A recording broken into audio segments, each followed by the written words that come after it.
sem bila kar velikrat deležna kakšnih žaljivk in slabih komentarjev. Ampak je pa zanimivo, kako pa mi je ostalo do danes v spominu.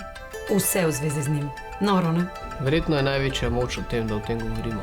Številke so zgovorne. Po podatkih UNICEF-a je bil vsak 4. mladostnik v Sloveniji in po svetu v zadnjih nekaj mesecih žrtev medvrstniškega nasilja. To je namerna uporaba telesnega, besednega, odnosnega, spolnega ali spletnega nasilja nad vrstniki. Pri tem so nasilneži izrazito močnejši od žrtve.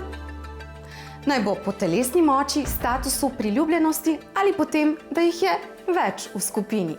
Poleg tega se nasilje običajno ponavlja oziroma dogaja dlje časa. Jaz sem bil verjeten v vseh možnih vlogah. Največkrat verjetno v vlogi opazovalca. Sem bil tudi bully, sem bil tudi bulijan.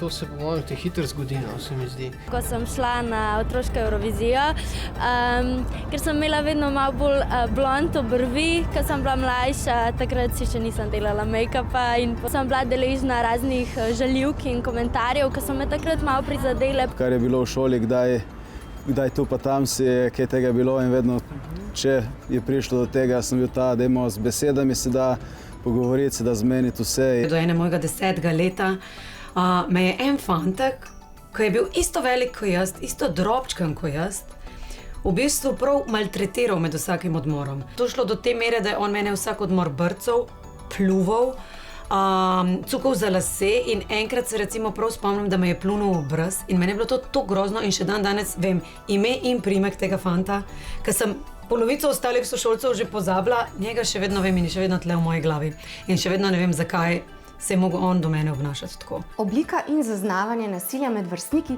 se sicer spreminjata med generacijami.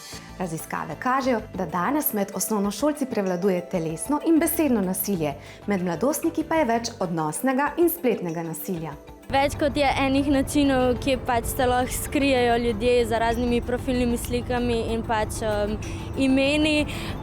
Vedno več je tega. Vem pa, da smo bili ali pa so otroci, kar se tega tiče, zelo kruti. Zelo so taki direktni. Najmanjša napaka ali najmanjša drugačnost je v bistvu lahko obsoditi za naslednjih 8 let osnovne šole. Ne vem, od špeglarjev in podobnih, take zelo osnovne stvari. Kritike so eno, žaljivke so drugo in da pač včasih moraš samo spregledati in iti naprej. Medvrstniško nasilje doseže vrhunec v obdobju zgodnjega mladostništva. Po podatkih UNICEF-a se kar 80% primerov zgodi v starostni skupini od 12 do 16 let. Znani žrtvam svetujejo, da vse enkrat mine in tudi tako nasilje mine. In vloge se lahko hitro obrnejo, kar ne pomeni, da se mu bo lahko maščeval, ampak lahko bo videl drugo plat tega nekoga. Mislim, da takrat sem tudi govorila in z učitelji in z mojimi starši in potem so oni govorili tudi z njegovimi starši. Mu pa svetujem, da si res recimo poišče ali pa toliko bolj zaupa v prijatelje, ki jih ima. Če pa imate preveč energije ali česarkoli v sebi, tako kot jaz, usmerite se v kakšen šport ali pa naredite kaj dobrega s tem. Se vedno probam pogovoriti, zakaj je do tega prišlo. Kako si se ti počutil ob tem, zakaj si ti tako reagiral, a ne? Da spregovorimo, da povemo, koliko nas v bistvu take stvari užalijo, prizadanejo. Ker nekaj najhujšega je pa, da se to drži v sebi in nek mlad človek ne ve, kako naj dela s tem in mu to recimo pač mori dneve, greni prihode v šolo ali pa na trening in se mu mogoče to lahko vleče, ta frustracija potem še leta in leta, ne? Ampak je to nekaj tazga zelo, rečemo, primitivnega, nagonskega, verjetno. Tako si jaz mislim, ampak ne pomeni pa to, smo pa vse neka družba, kjer tu lahko rečemo, da ni prav in smo več kot to, ne smo več kot živali. Vsi se torej strinjamo. Več pogovorov za manj nasilja.